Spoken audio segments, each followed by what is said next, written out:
ফেঞ্চুগঞ্জ উপজেলায় দিনব্যাপী বিএনপির ৩১ দফা রূপরেখা প্রচারের লিফলেট বিতরণ ও গণসংযোগ করেছে যুক্তরাজ্য বিএনপির সভাপতি এম মালিক।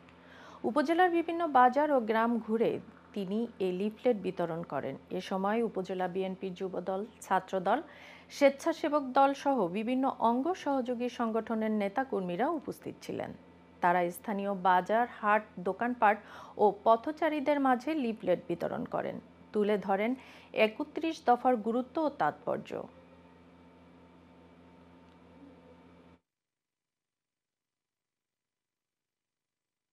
লালাবাজার, তেতলি, তারপরে আমাদের ফেঞ্চুগঞ্জও করেছি গতকালকে, এবং দক্ষিণ সুরমার কদমতলিতেও করেছি, এখনও কোটালপুরে করলাম।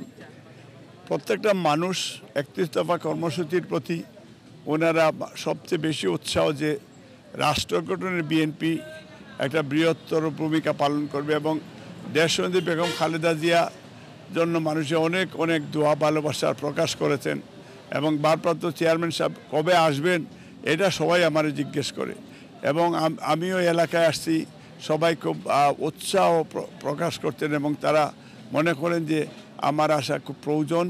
আগামীতে আমি বিশ্বাস করি যে যদি দল আমাকে মনোনয়ন দেয় তা আমি দানের শীষে ভোট করব এবং এলাকার উন্নয়নে আমি কাজ করব।